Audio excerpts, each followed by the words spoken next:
بسم اللہ الرحمن الرحیم الحمدللہ وکفا وسلام علی عبادہ الذین اصطفیٰ اما بعد۔ اب یہاں سے ماتن اور شارح ماتن رحمۃ اللہ علیہ یہاں سے کچھ علامات قیامت کا بیان فرما رہے ہیں۔ علامات قیامت ماتن نے کچھ 4-5 علامتوں کا ذکر کیا ہے، شارح آگے اس پر دلیل بھی دیتے ہیں اس کو، اور شارح یہ فرماتے ہیں کہ بھئی علامات قیامت یہ ساری کی ساری چیزیں ممکنات میں سے ہیں، محالات میں سے نہیں ہیں۔ تو جب ممکنات میں سے چیزیں ہیں تو مخبر صادق جب ان کی خبر دے تو اس کی تصدیق کرنا اور اس پر ایمان لانا واجب ہے۔ آ رہی سمجھ میں؟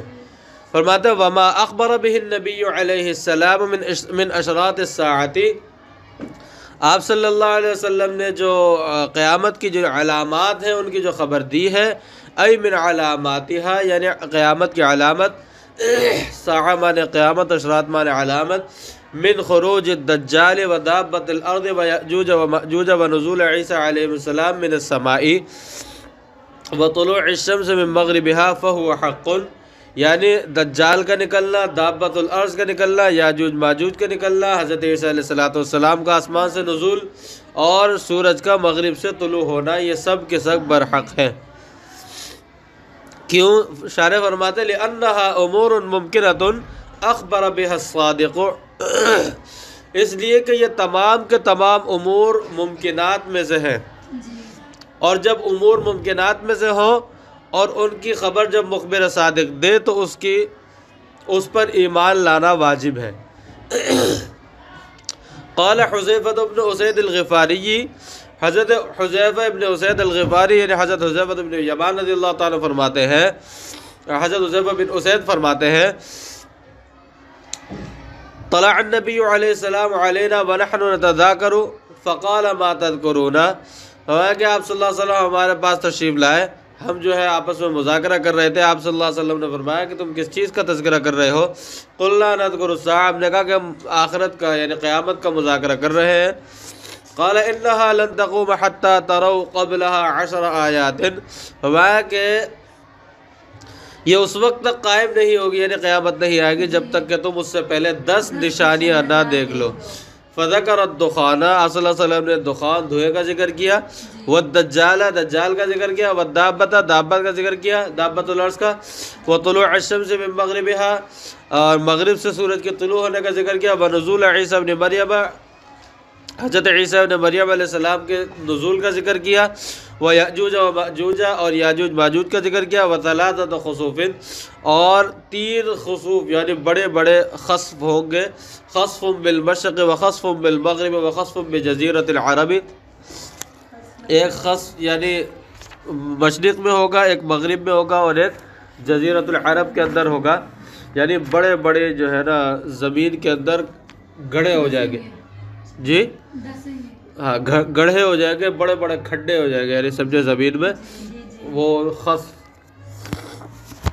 وآخر ذالک نار تخرج من الیمن، اور آخر میں فرمایا کہ ایک ایسی آگ ہوگی جو یمن سے نکلے گی، تطرد الناس الی محشرہم، جو تطرد الناس الی محشرہم لوگوں کو ان کے محشر یعنی میدان محشر کی طرف ہانک کر لے جائے گی، لوگوں کو ہانک کر ان کے میدان محشر ان کے حشر کی جگہ میں یعنی میدان محشر میں ان کو ہانک کر لے جائے گی۔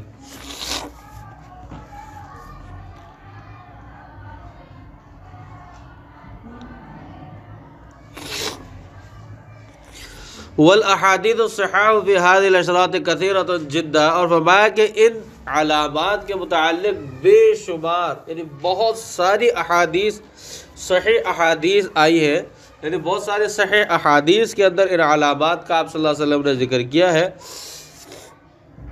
وقد روى احادیث وآثار فی تفاصیلها وکیفیاتها فلتطلب من کتب التفسیر والسیر والتواریخ، وما کہ بہت ساری احادیث اور آثار صحابہ اس کی تفصیل اور ان علامات کی کیفیات کے بارے میں مروی ہے۔ اگر آپ کو مزید تحقیق کی، جاننے کی، سمجھنے کی، پڑھنے کی طلب ہے آپ کے اندر تو فرماتے ہیں کتب تفسیر، کتب سیر اور کتب تاریخ، ان کتابوں کو دیکھ لیں جا کر، آپ کو انشاءاللہ تفصیل کے ساتھ مل جائے گی۔ اور ویسے تو علامات قیامت اور اس کے متعلق یہ تو شاعر اپنے زمانے کا فرما رہے ہیں نا. ہمارے زمانے میں بہت ساری علماء حقہ نے کتابیں لکھ دی ہیں، صرف علامات قیامت پر ہی کتابیں لکھی ہوئی ہیں. آ رہی ہے سمجھ میں؟ تو وہ کتابیں ہی پڑھی جا سکتی ہیں. مفتی رفیع عثمانی صاحب کی بھی ایک کتاب ہے نزول عیسیٰ اور علامات قیامت. حضرت علامہ انور شاہ کشمیری رحمۃ اللہ علیہ کی ایک کتاب ہے، اس کا نام ذہن سے نکل گیا، لیکن بہرحال مفتی رفیع عثمانی صاحب کی کتاب ہے تو وہ کتابیں پڑھی جا سکتی ہیں. نزول آگے فرماتے ہیں والمجتہد، ایک اور مسئلہ والمجتہد، اور فرماتے اجتہاد کرنے والا فی العقلیات والشرعیات الاصلیۃ والفرعیہ، چاہے وہ اجتہاد عقلیات کے اندر ہو یا شرعیات کے اندر ہو، اصول کا اجتہاد ہو یا فروع کا اجتہاد ہو. آ رہی ہے سمجھ میں؟ مجتہدین کچھ وہ ہوتے ہیں، وہ گزرے ہیں کہ جو اصول بھی وضع کرتے ہیں اور پھر ان کے مطابق ان اصول کے تحت پھر فروعات بھی وضع کرتے ہیں، جیسے کہ ائمہ اربعہ، جو ہے اصول بھی انہوں نے وضع کیے، قرآن اور احادیث سے اصول بھی مستنبط کیے، پھر ان اصول کے تحت فروعات بھی مستنبط کی. اور کچھ وہ ہوتے ہیں جو اصول کے اندر تو کسی امام کی پیروی کرتے ہیں، یعنی اصول مستنبط نہیں کرتے، وہ اصول کا اجتہاد نہیں کرتے مگر فروعات کا اجتہاد، مسائل کا اجتہاد کرتے ہیں، جیسے کہ امام بخاری رحمۃ اللہ علیہ ہیں. آ رہی ہے سمجھ میں؟ امام بخاری رحمۃ اللہ علیہ ہے، وہ مجتہد فی الفروع تھے، اور بھی بہت سارے ہیں، میں نے ایک نام آپ کے سامنے ذکر کیا ہے. اسی طرح احناف میں امام ابو یوسف ہو گئے، امام محمد رحمۃ اللہ علیہ، یہ سب اصول اور فروع دونوں کا اجتہاد کرتے تھے.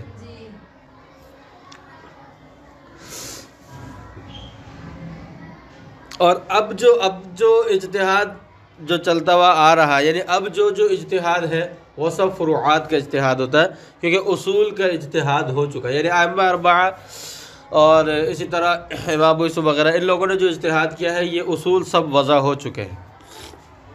آ رہی سمجھ میں؟ اب صرف فروعات کے اجتہاد کی ضرورت پڑتی ہے.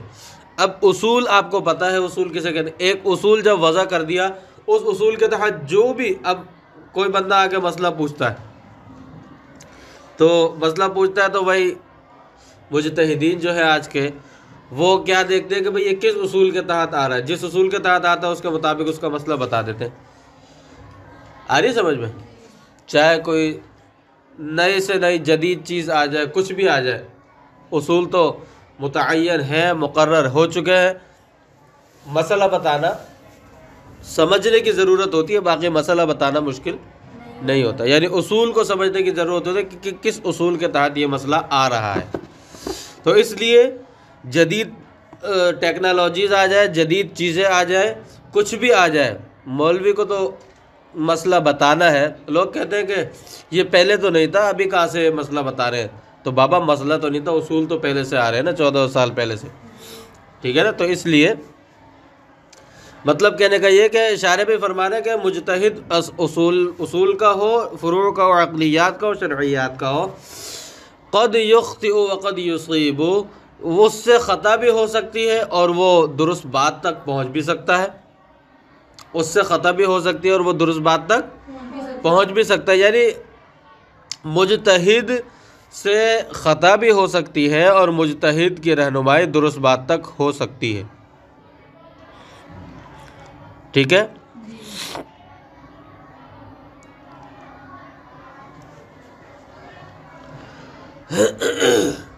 اصل میں علامات قیامت کی تفصیل میں آپ کو اس لیے نہیں بتا رہا کیونکہ یہ تفصیل ان علامات کی جو ہے وہ پرچے میں آئیں گی بھی نہیں اور وہ پوچھیں گے بھی نہیں.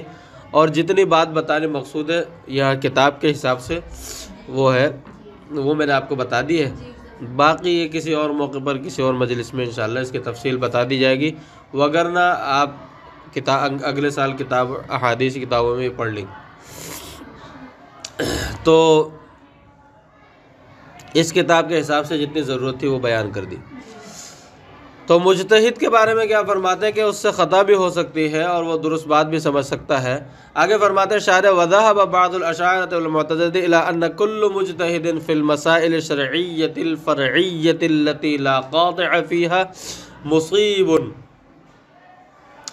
بعض اشاعرہ اور معتزلہ وہ یہ کہتے ہیں کہ مسائل شرعیہ فرعیہ کے اندر، مسائل شرعیہ اور فرعیہ، عقلیہ کو بھی خارج کر دیا اور اصلیہ کو بھی خارج کر دیا، یعنی اصول کو بھی خارج کر دیا. کہتے ہیں کہ ہر مجتہد مسائل شرعیہ اور فرعیہ کہ جس کے اندر کوئی قطعی دلیل نہیں ہوتی، جس کے اندر جس مسئلے کے متعلق خاص کوئی قطعی دلیل نہیں ہوتی، اس کے اندر ہر جو مجتہد ہوتا ہے وہ درست بات ہی بیان کرتا ہے. اس کے اندر ہر مجتہد درست بات، مصیب یعنی درست بات کو پہچاننے اور سمجھنے والا ہوتا ہے.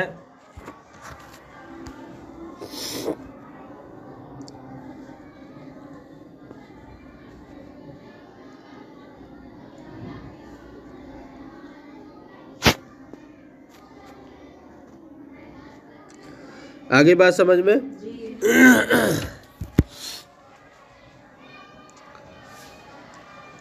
فرماتے ہیں وَهَذَا الْاخْتِلَافُ مَبْنِيٌّ عَلَىٰ اخْتِلَافٍ فِي أَنَّ لِلَّهِ تَعَالَىٰ فِي كُلِّ حَادِثَةٍ حُكْمًا مُعَيَّنًا أَمْ حُكْمُهُ فِي الْمَسَائِلِ الْاجْتِهَادِيَّةِ مَا أَدَّىٰ إِلَيْهِ رَأْيُ الْمُجْتَهِدِ. فرماتے ہیں کہ اصل میں یہ اختلاف جو بعض اشاعرہ اور معتزلہ جو کہتے ہیں، یہ اصل میں اس بات پر اختلاف مبنی ہے کہ آیا اللہ تبارک ہر کام ہونے جو بھی کام ہوتا ہے پیش آتا ہے، آیا اللہ تبارک و تعالی کی طرف سے ہر کام کے لیے متعین حکم موجود ہے یا نہیں؟ متعین حکم موجود ہے یا اس کا حکم جو ہے وہ مسائل اجتہادیہ کے ذریعے سے جو مجتہد کی جو رائے ہوتی ہے اس رائے کے حساب سے اس کا حکم لگایا جاتا ہے. یعنی اصل اختلاف اس بات میں ہے کہ آیا ہر پیش آنے والے کام یا ہر پیدا ہونے والی چیز اس کا اللہ تبارک و تعالی کی طرف سے کوئی حکم متعین ہے یا مجتہد جو کہہ دے وہی اللہ تعالیٰ کا حکم سمجھا جائے. اب حکمہ یعنی مجتہد جو کہہ دے، مجتہد کی جو رائے ہو اس رائے کو ہی اللہ تبارک و تعالیٰ کا حکم سمجھا جائے. اصل اختلاف اس پر ہے.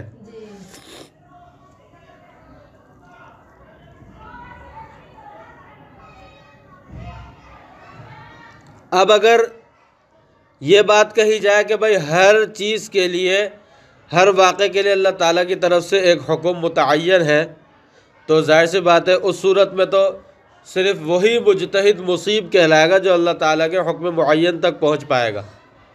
جو اللہ تبارک و تعالیٰ کے حکم معین تک پہنچ پائے گا وہی مجتہد مصیب کہلائے گا.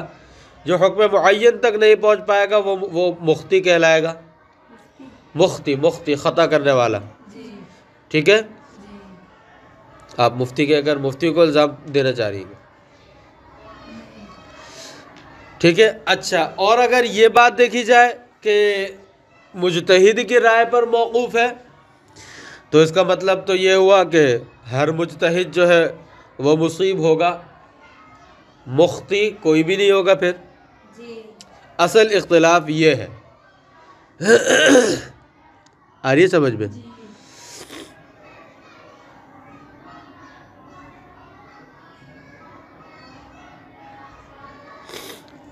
آگے شارح فرماتے ہیں وَتَحْقِيقُ هَذَا الْمَقَامِ أَنَّ الْمَسْأَلَةَ الْاجْتِهَادِيَّةِ إِمَّا أَن لَّا يَكُونَ مِنَ اللَّهِ تَعَالَىٰ فِيهَا حُكْمٌ مُعَيَّنٌ قَبْلَ اجتہاد الْمُجْتَهِدِ أَوْ يَكُونَ. یہاں سے شارح اس کی تحقیق بیان فرما رہے ہیں جو تلویح کی شرح توضیح کے اندر بھی شارح نے بیان فرمائی ہے.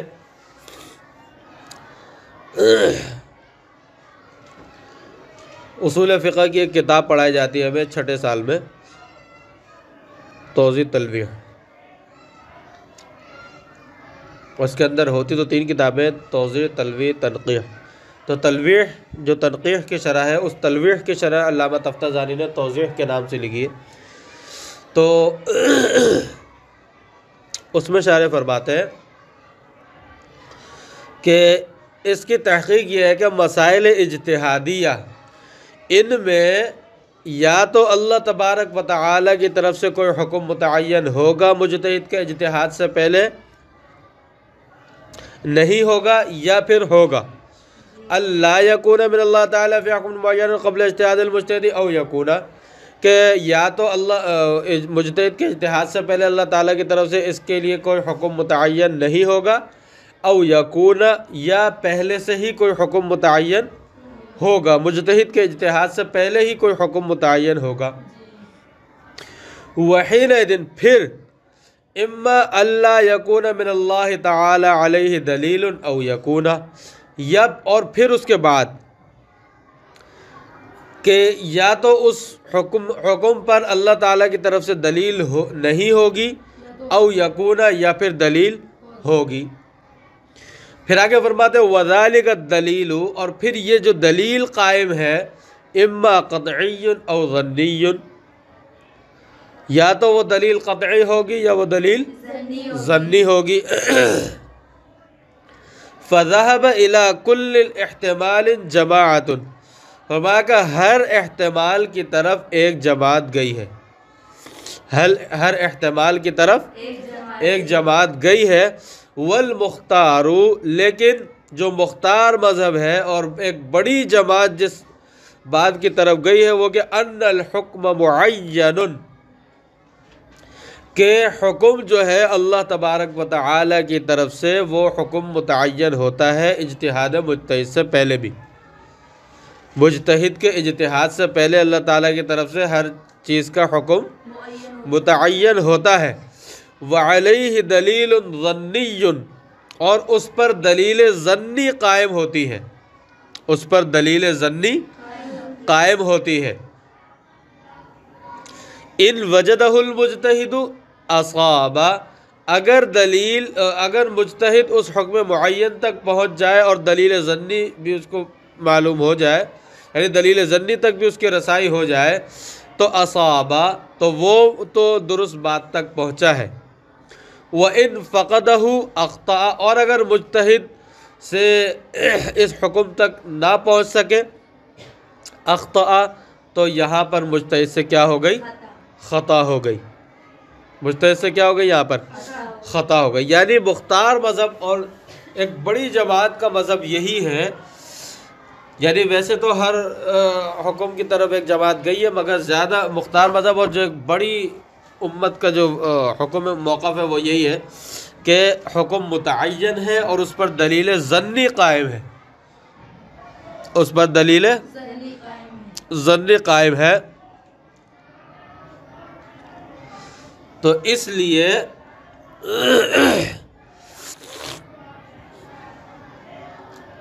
جو اس حکم اور دلیل ظنی تک پہنچ جاتا ہے تو وہ تو مصیب ہوتا ہے، اور جو اس تک نہیں پہنچ پاتا حکم یا دلیل ظنی تک تو وہ مخطی ہوتا ہے۔ آگے فرماتے ہیں ہو سکتا ہے کہ آپ کے ذہن میں یہ آئے کہ پھر جو مجتہد خطا کر رہا ہے وہ تو بہت گناہ گار ہوگا، تو شارح آگے فرماتے ہیں والمجتہد غیر مکلف باصابتہ لغموضہ وخفائہ، فرمایا کہ مجتہد درست بات تک پہنچنے کا مکلف نہیں ہوتا، مجتہد پہنچنے کا مکلف نہیں ہوتا، یعنی مجتہد اس بات کا مکلف نہیں ہوتا کہ لازمی درست بات تک پہنچنا ہے، اس کو درست بات تک پہنچنا ضروری ہے، مجتہد اس چیز کا مکلف نہیں ہوتا، کیونکہ وہ بہت گہرائی میں اور پوشیدہ ہوتی ہے یہ چیز، حکم جو ہے اور دلیل جو ہے جو کہ اللہ تعالیٰ کی طرف سے متعین ہے، یہ بہت ہی زیادہ گہرائی کے اندر ہوتی ہے، بہت پوشیدہ ہوتی ہے یہ، تو مجتہد اجتہاد کا مکلف تو ہے مگر درست بات تک پہنچنے کا مکلف نہیں بنایا اس کو۔ بھائی اس کا مطلب یہ ہوا کہ اگر اس کو درست بات تک پہنچنے کا مکلف بنایا جاتا تو درست بات تک نہ پہنچنے کی وجہ سے وہ گناہگار ہوتا. تو شارح یہی فرما رہے ہیں کہ مجتہد درست بات تک پہنچنے کا مکلف نہیں ہے. فَلِذَلِكَ كَانَ الْمُخْطِئُ مَعْذُورًا بَلْ مَأْجُورًا.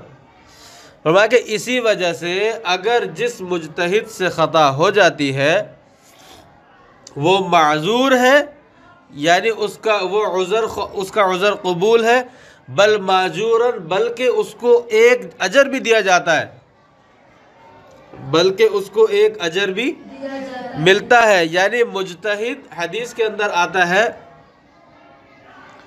کہ اگر مجتہد اجتہاد میں درست بات تک پہنچ جاتا ہے تو اس کو 2 اجر ملتے ہیں، اور اگر خطا ہو جائے تو اس کو 1 اجر اس کو پھر بھی ملتا ہے. تو پتہ چلا جب اس کو اجر مل رہا ہے تو گناہ تو اس پر نہیں آئے گا.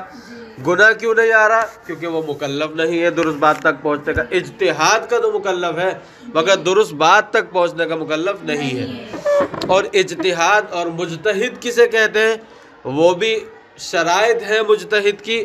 مجتہد ہر بندہ نہیں ہوتا، یعنی ہر عالم مجتہد نہیں ہو سکتا. مجتہد کی خاص شرائط اور علامات ہیں. آج کل تو بعض موقعوں پر کہتے ہیں کہ ائمہ کی پیروی کرنے تو منع کرتے ہیں بعض لوگ، اور یہ کہتے ہیں کہ قرآن اور حدیث کے اندر خود ہی اجتہاد کرو.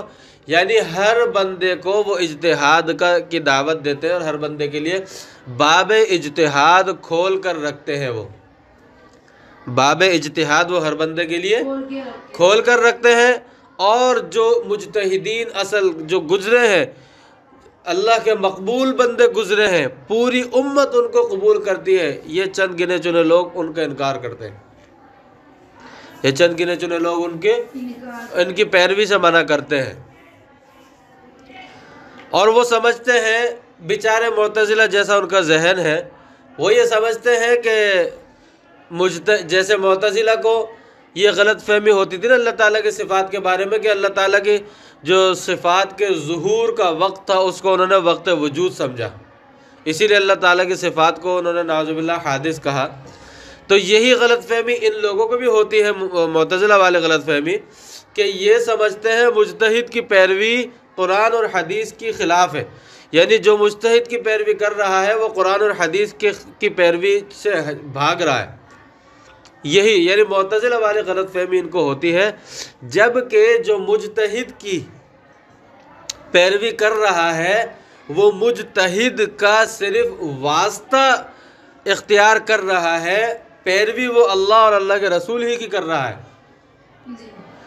بھائی جب یہاں پر بتا دیا کہ اس پر دلیل ظنی قائم ہوتی ہے، دلیل ظنی، اب مجتہد نے جب اجتہاد کیا ہے، وہ درست بات تک پہنچ گیا ہے، تو بتائیں کس کی بات تو کہاں سے متعین تھی؟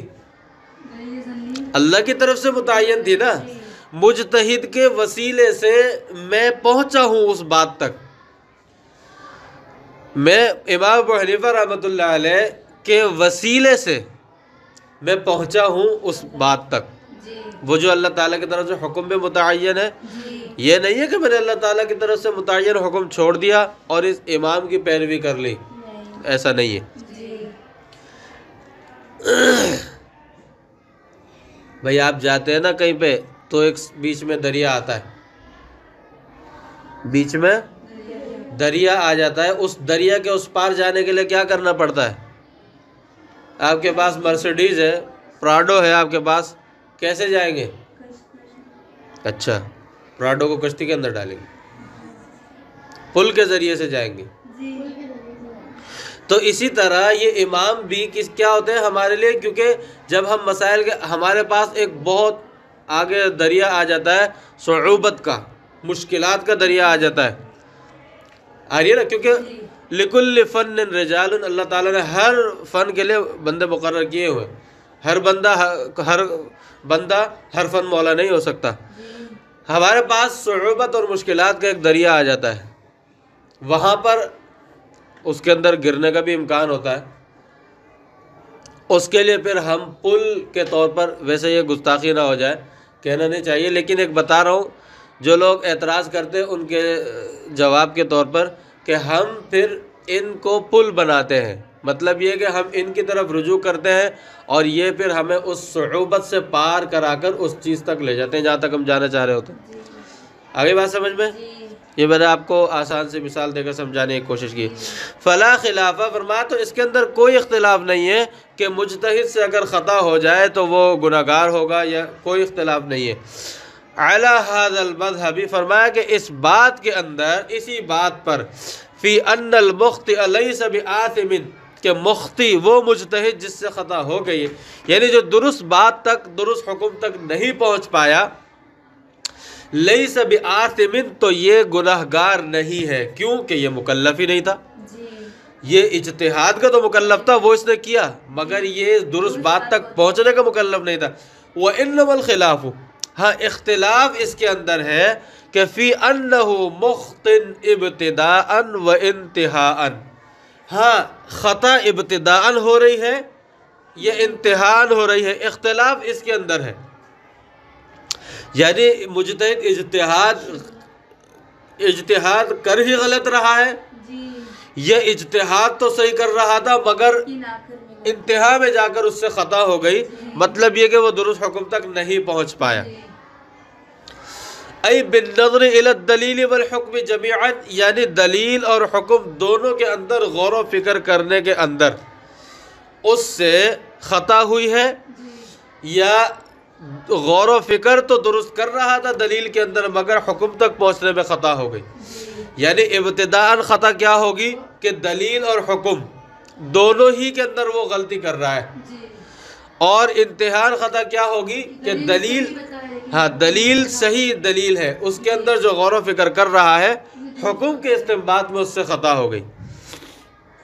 وَإِلَيْهِ ذَهَبَ بَعْضُ الْمَشَائِخِ، اور فرمایا کہ اسی بات کی طرف بعض مشائخ ہیں، وہ مختار الشیخ ابی منصور، اور یہی مذہب مختار ہے ابو منصور ماتوریدی کا۔ وَإِنْتِهَاءً،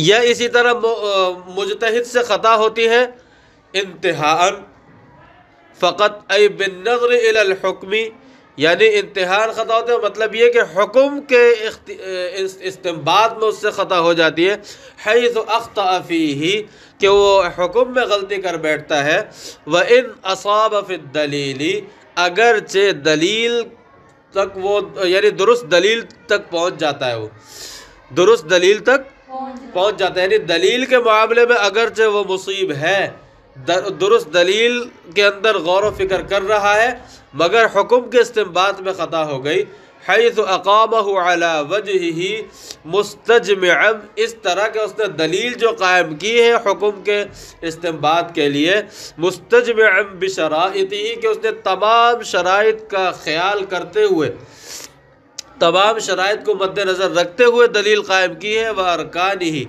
وَأَتَى بِمَا كُلِّفَ مِنَ الْاعْتِبَارَاتِ، اور جن چیزوں کا، جن کا اعتبار کرنے کا، یعنی جن کا لحاظ رکھنے کا اس کو مکلف بنایا گیا ہے، اس سب کا وہ ان مکلفات کا بھی، جس کا اس کو مکلف بنایا گیا ہے ان کا بھی اس نے خیال رکھا۔ وَلَيْسَ عَلَيْهِ فِي الْإِجْتِهَادِيَّاتِ إِقَامَةُ الْحُجَّةِ الْقَطْعِيَّةِ الَّتِي مَدْلُولُهَا حَقٌّ الْبَتَّةَ، فرمایا کہ مجتہد کے اوپر اپنے اس کے اجتہاد کے اندر جو اجتہاد کرتا ہے دلیل قطعی کا قائم کرنا اس پر لازم نہیں ہے، کیوں؟ الَّتِي مَدْلُولُهَا حَقٌّ الْبَتَّةَ، اس لیے کہ دلیل قطعی کا مدلول وہ کیا ہوتا ہے؟ وہ یقینی ہوتا ہے۔ دلیل قطعی کا مدلول کیا ہوتا ہے؟ یقینی ہوتا ہے، اسی لیے پیچھے یہ فرمایا تھا کہ حکم متعین ہوتا ہے اور دلیل ظنی قائم ہوتی ہے، قطعی قائم نہیں ہوتی، اسی لیے پیچھے مختار مذہب یہ بیان کیا گیا تھا۔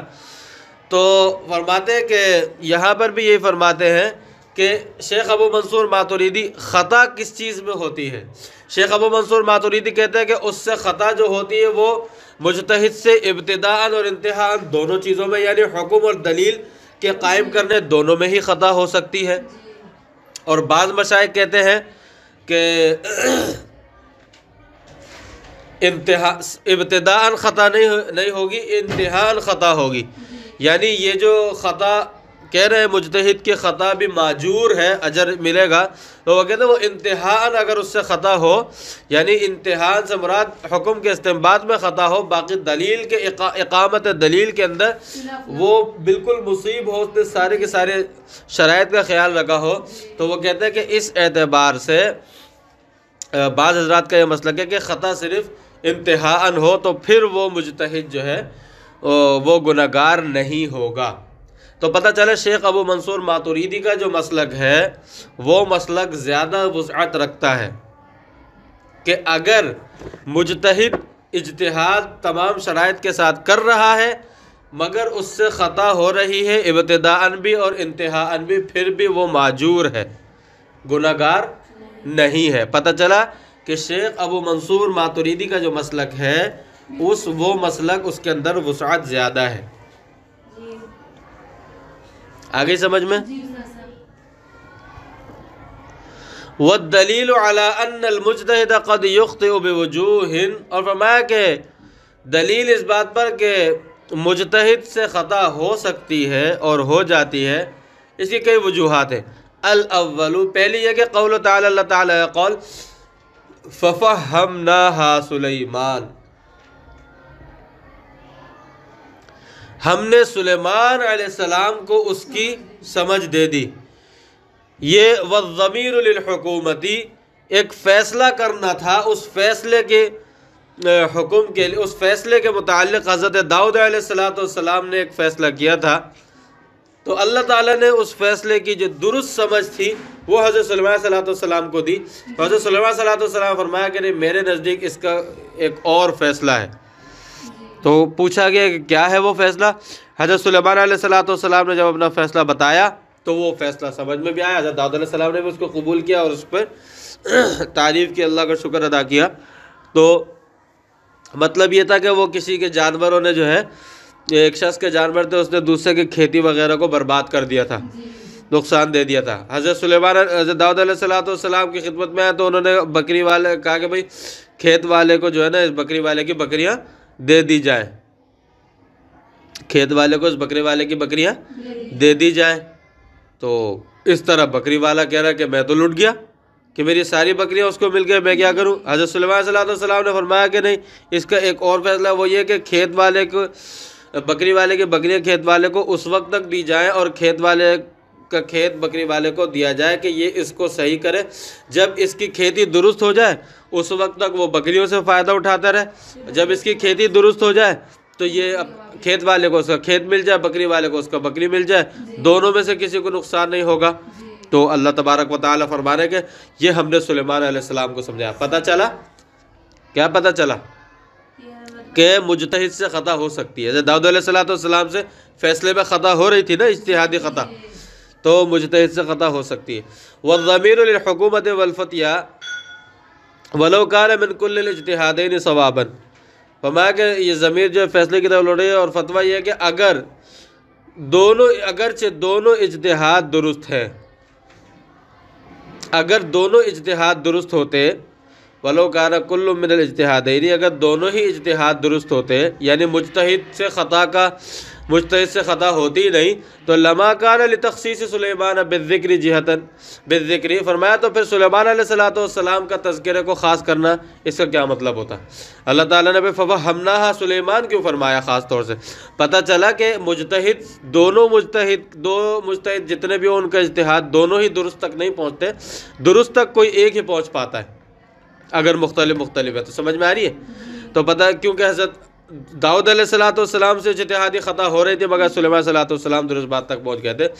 جہتاً لأن کل منہما قد اصاب الحکم حینئذ وفہمہ، اس لیے کہ ان میں سے ہر ایک حکم درست حکم تک پہنچے گا، وفہمہ، اور وہ یہی سمجھے گا کہ وہ درست، یعنی اس کا یہی حکم جو ہے، یعنی حضرت داؤد علیہ السلام کا بھی حکم درست ہوتا اور حضرت سلیمان علیہ السلام کا بھی حکم درست ہوتا. دونوں کا ہی حکم جب درست سمجھا جاتا تو پھر بات تو پھر دوبارہ لٹک جاتی نا کہ کس پر عمل کیا جائے.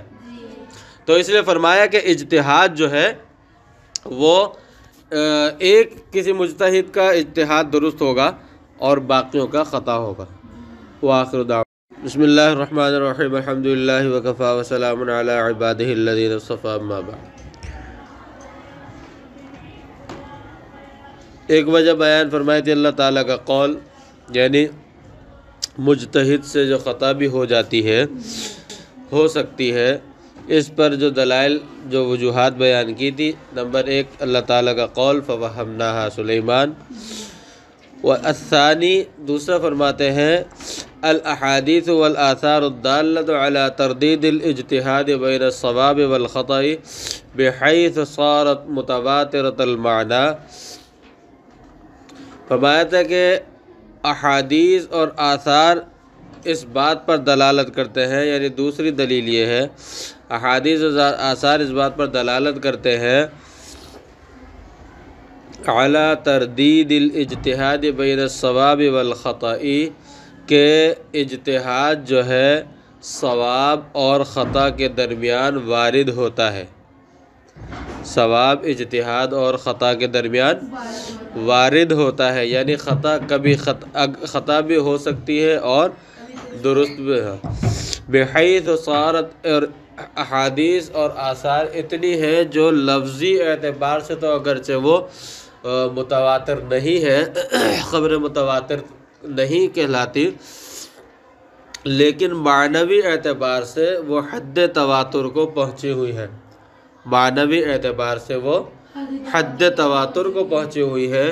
تواتر کی 2 قسمیں ہوتی ہیں، حدیث کی جو قسم ہے حدیث متواتر، اس کی 2 قسمیں ہوتی ہیں، ایک تواتر لفظی، ایک تواتر معنوی۔ تواتر لفظی وہ ہوتی ہے کہ حدیث کے کوئی الفاظ، ان تواتر لفظی کا مطلب کہ ان الفاظ کے ساتھ ہی حدیث جو ہے اتنے لوگوں نے یعنی بیان کی ہو، ہر زمانے اور ہر طبقے کے اندر اتنے لوگوں نے بیان کی ہو کہ ان جھوٹ پر اتفاق جو ہے، اتفاق ان کے جھوٹ پر ممکن نہیں، تو یہ تواتر لفظی کہلاتی ہے۔ اور اگر وہ الفاظ، وہی الفاظ تو اتنے لوگوں نے بیان نہ کیے ہوں، الفاظ تھوڑے بہت مختلف ہو لیکن معنی وہی بیان، مفہوم اور مطلب وہی بیان کیا جا رہا ہو، وہ اس تعداد میں بیان کی گئی ہو، تو وہ تواتر معنوی کہلاتا ہے، اگرچہ الفاظ خبر واحد ہی کیوں نہ ہو، پر تواتر معنوی۔ تو فرماتے ہیں کہ وہ یہ اتنی احادیث اور آثار اتنے ہیں کہ جو کہ تواتر معنوی تک کی حد تک پہنچے ہوئے ہیں۔ قال علیہ السلام، آپ صلی اللہ علیہ وسلم کا فرمان ہے، ان اصبت فلک 10 حسنات وان اخطأت فلک حسنۃ واحدہ۔ اگر اجتہاد میں اگر تم درست بات تک پہنچ گئے تو تمہیں 10 نیکیاں ملیں گی، اور اگر تم سے خطا ہو گئے، درست بات تک نہ پہنچ سکے، تو پھر بھی 1 نیکی ملے گی۔ تو پتہ چلا کہ 1 نیکی بھی جو مل رہی ہے، یہ گناہ نہیں ہو رہا، جبھی تو نیکی مل رہی ہے۔ تو لیکن یہ حدیث صاف صاف بتا رہی ہے کہ اجتہاد کے اندر مجتہد سے خطا بھی ہو سکتی ہے، مجتہد سے خطا بھی ہو سکتی ہے۔ وفی حدیث آخر، اور ایک اور حدیث کے اندر، جعل للمصیب اجرین وللمخطئ اجرا واحدا، آپ صلی اللہ علیہ وسلم نے مصیب یعنی اجتہاد میں درست بات تک پہنچنے والے کے لیے 2 اجر، اور خطا کر جانے والے کے لیے، جس سے خطا ہو جائے، درست بات تک جو نہ پہنچ سکے، اس کے لیے 1 اجر کا آپ صلی اللہ علیہ وسلم نے مقرر فرمایا ہے۔ وعن ابن مسعود رضی اللہ عنہ، حضرت عبداللہ ابن مسعود رضی اللہ تعالی عنہ سے بھی یہ بات منقول ہے، ان اصبت فمن اللہ والا فمنی ومن الشیطان، اگر میں کوئی درست بات بیان کروں، یعنی درست بات تک میں پہنچ جاؤں اپنے اجتہاد میں، تو یہ اللہ تبارک و تعالی کا احسان ہے، اور اگر میں درست بات تک نہ پہنچوں، خطا ہو جائے مجھ سے، فمنی ومن الشیطان، تو یہ میرے نفس اور شیطان کے کرتوت ہیں۔ یہ میرے نفس اور شیطان کے کرتوت ہیں۔ تو پھر اس سے بھی پتہ چلتا ہے کہ مجتہد سے خطا بھی ہو سکتی ہے، لیکن مجتہد سے خطا ہو جائے پھر بھی وہ معذور اور پھر ماجور ہے، پھر بھی وہ کیا ہے؟ ماجور ہے۔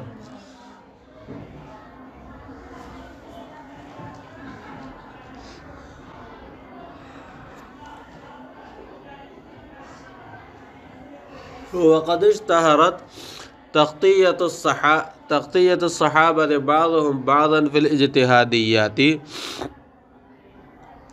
اور فرمایا کہ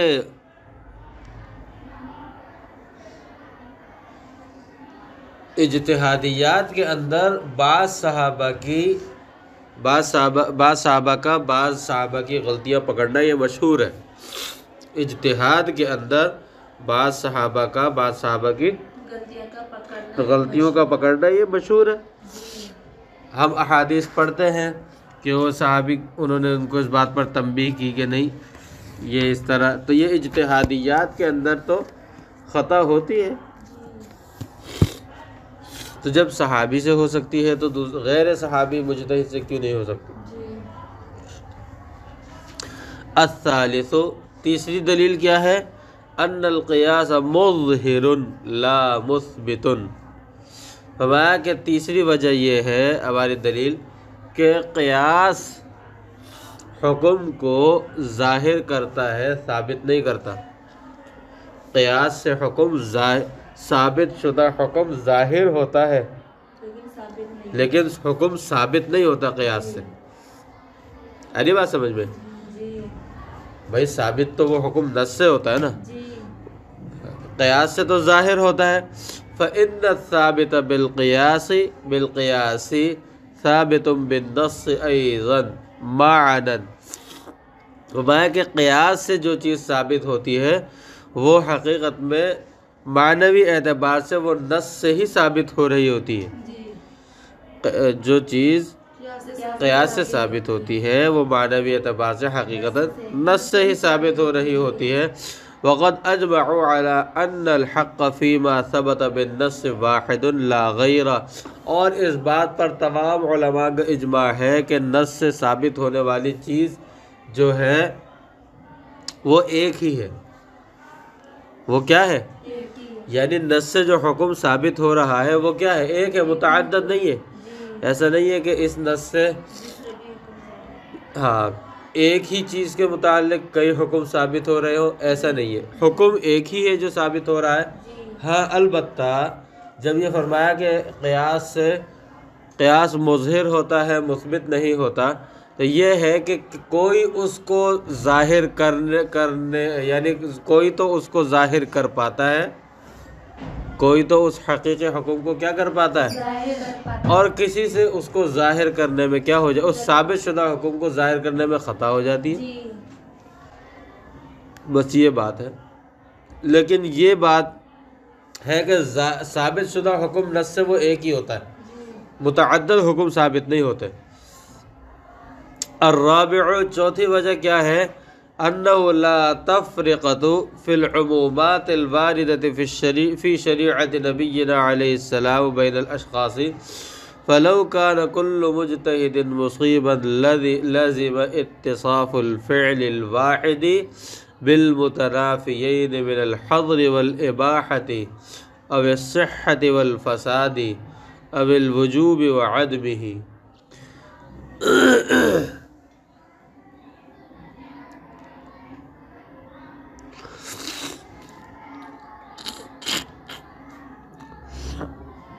چوتھی وجہ شارح بیان فرماتے ہیں کہ ہماری بات کے حق ہونے کی دلیل جو ہے، کہتے ہیں کہ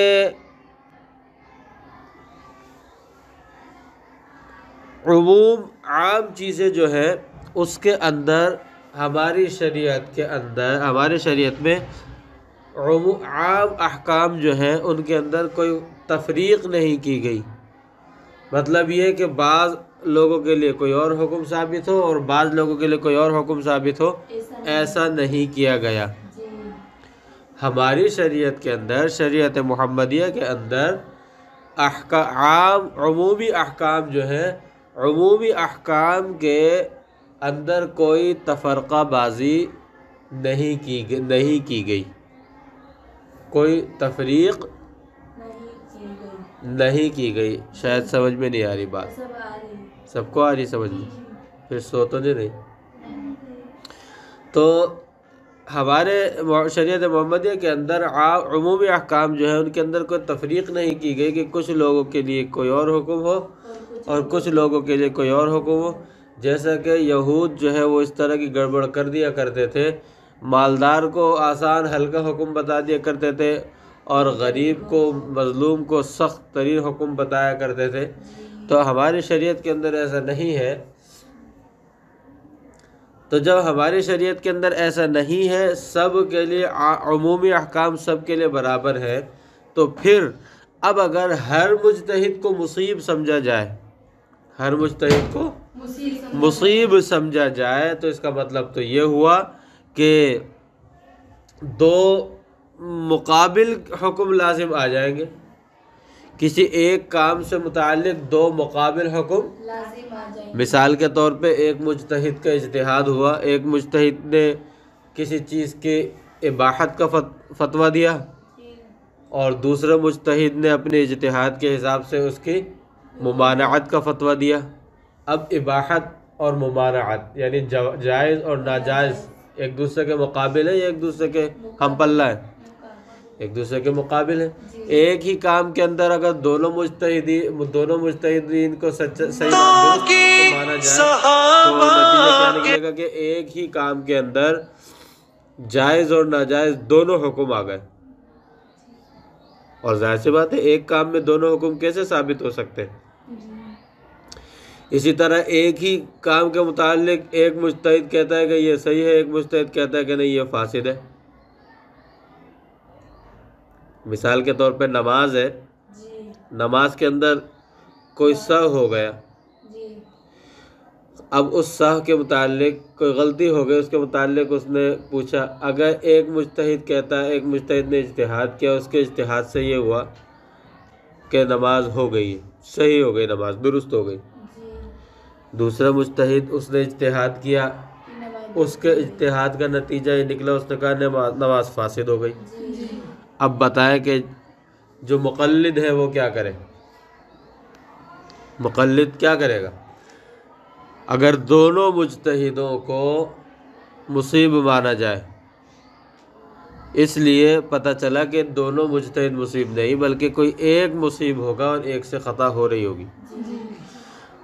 اول وجوب وعدمہ، اسی طرح ایک مجتہد کے نزدیک کوئی چیز واجب ہوگی اور دوسرے کے نزدیک کوئی وہ واجب نہیں ہوگی، یہاں پر بھی مسئلہ آ جائے گا۔